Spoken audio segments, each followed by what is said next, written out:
Hello everybody, today I'm going over my post-race reactions for COTA. I'm a day late on this, Monday got away from me, but I'll be posting on Tuesday today. So, after some time to reflect, I'm going to give my thoughts at the end of the video. I'm just going to go over the stages, major incidents, and the finish of the race. And I'm going to give my thoughts on the race and the broadcast and everything else. So to start stage one, we saw a collision between Ross Chastain and Chase Elliott. Chastain coming from way back, way on the inside, no chance of even making the corner at all. And as Chase Elliott's turning in, Chastain hits him in the right rear, or left rear, ends up spinning him around in the middle of the corner. And some other cars ended up getting damaged because of it. Connor Zilic ended up getting a flat tire. Didn't go a lap down, was able to get back to pit road. Ty Gibbs got some, he jumped off another car again. He did a little repeat of the clash, and he bounces off the side of Denny Hamlin, able to continue with damage. And that was it for turn one, pretty much. A few more cars got some minor damage from it, just beating and banging a little bit. Lap 4, we also saw an incident with Austin Cindric, right rearing Ty Dillon down the front stretch, or coming out of the final corner.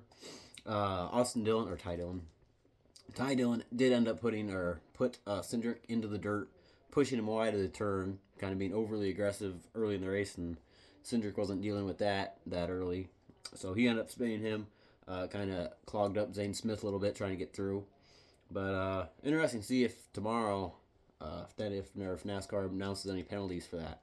I don't think they should suspend him for one race. I think it's just be a little bit. I don't think they should just do anything at all. That was light contact. That's just NASCAR self-policing. If Ty Dillon's got a problem with it, let him retaliate. But NASCAR won't do that. And the leaders pit before stage end, which was Shane Van Gisbergen and Kyle Busch. They were pretty good.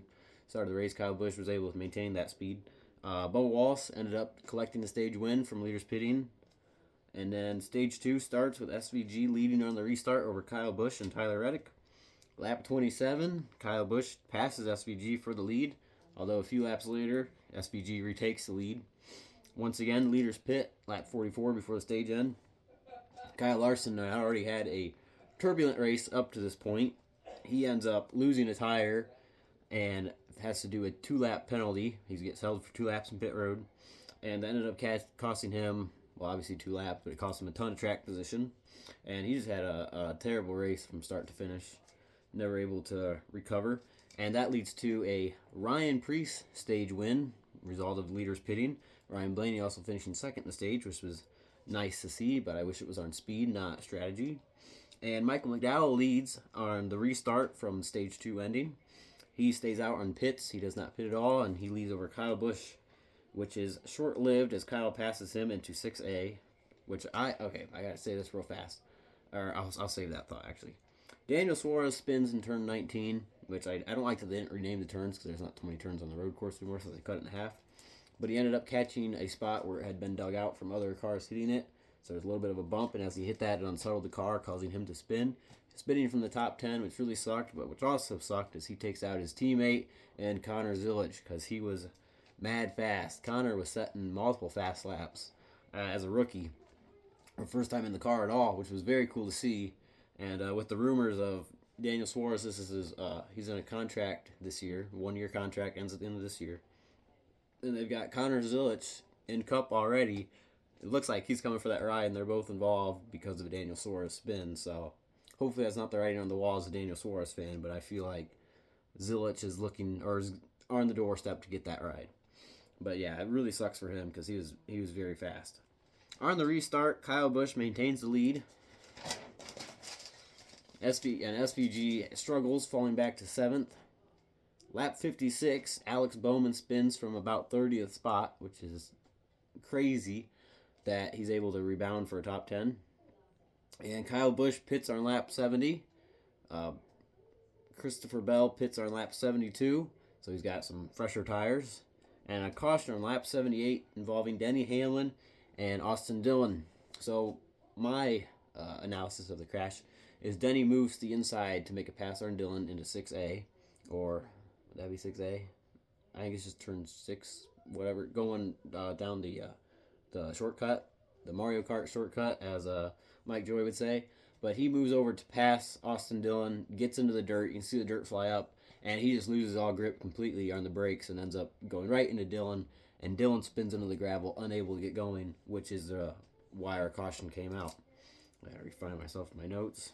And then lap 83, Kyle Busch keeps the lead over Christopher Bell, or maintains the lead over William Byron, and Christopher Bell took second place from William Byron. And as well as SVG still continuing to lose spots on the restart, and we've also lost Kyle Larson in the background, or halfway lost him. I gotta refine my spot again because I looked away. And on lap 85, Bell closes in on Busch. They continue to battle until lap 90. They make contact in the S's with which is really very hard racing, cool to see. But Busch and Bell are trying to defend. Busch trying to defend his position. Bell trying to make the pass. So a little bit of contact entering the S's, and Kyle Busch keeps the lead till lap 91. The following lap, Bell makes a move to the inside. This time he's able to complete it. A few laps prior, he tried and got tired, or was going to run over Busch, and he made a great move to avoid wrecking Busch. And he gets past him there, and Byron moves up to second, follows him through. And at lap 93, the top three are all nose to tail, Bell, Byron, and Reddick, which was incredible to see. At one point, Kyle Busch was even there. All four cars were nearly right next to each other on a road course, which was pretty awesome to see. But Bell is able to hold on. Byron does not do anything too majorly aggressive to get to Bell. And Bell holds on to beat Byron and Reddick to the line. An amazing road course race at COTA. So I really enjoyed this race. I wish I enjoyed seeing Chase Elliott come through the field, finish fourth. He ended up getting past Kyle Busch too, but he would definitely been up towards the front if he didn't get that early contact with Ross. And I really wish SVG, he needs to work on his restarts, short run speed, because he lost a ton of spots on restarts. He just kept hemorrhaging positions, and he definitely had the fastest car. He was leading stage one. Kyle Busch passed him, and he was able to pass him back a few laps later, and he was able to make passes on people. He just couldn't keep his track position, which is very important on the road course in this next-gen car.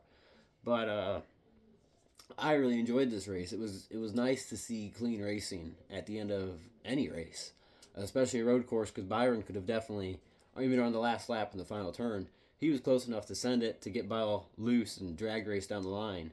But it was nice to see some respectful racing out there. Even Bell with Kyle Busch, there was that contact in the S's, but it was they didn't do anything overly aggressive. And even when Bell got past Busch didn't try to door him and just send him off the track as soon as he could, which he didn't have the speed to really keep up with him, especially with Byron challenging him.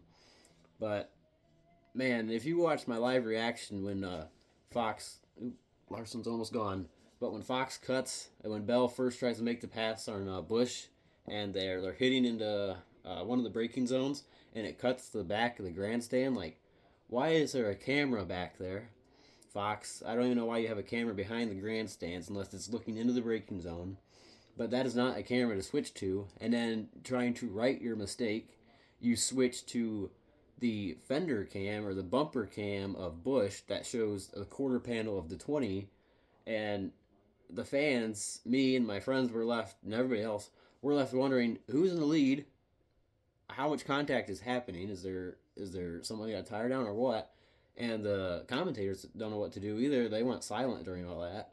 So Fox, once again, is jumbling up easy things. It's just keep the camera on the cars and the commentators will do the rest. But I'm going to go ahead and rank this race. I got to give my thoughts on the new configuration. When they first announced that they were going to take away the big hairpin at the top of the track, I think it's actually turn 11, and then the long backstretch, those were the two really cool braking zones there. But I thought it was going to really ruin this track, because as we know, this track was designed with that in mind. So I thought if they take that out, that's just going to ruin how this track is supposed to race. But the cut through the middle was very entertaining. The cars were able to stay closer together, which was their goal, and it ultimately led to this close finish, or entertaining finish. Those final 10 laps were very entertaining.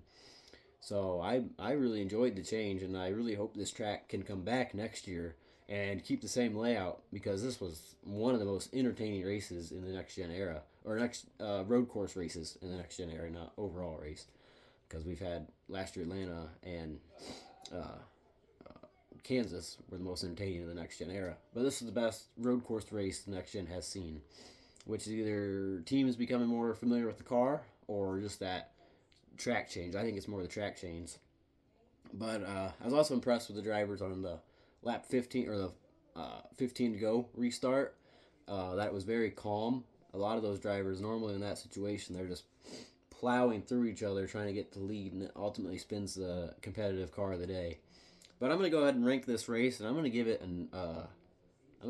a 90 for COTA. This was a very entertaining race, start to finish. I enjoyed everything about it. It was just a good road course race, especially the finish. The finish was just awesome to see. But I'm going to go ahead and hopefully tomorrow I can get out my Phoenix video of what to expect at Phoenix. So just make sure you guys come back for that episode. Just like and subscribe, and I'll see y'all later. Thank you.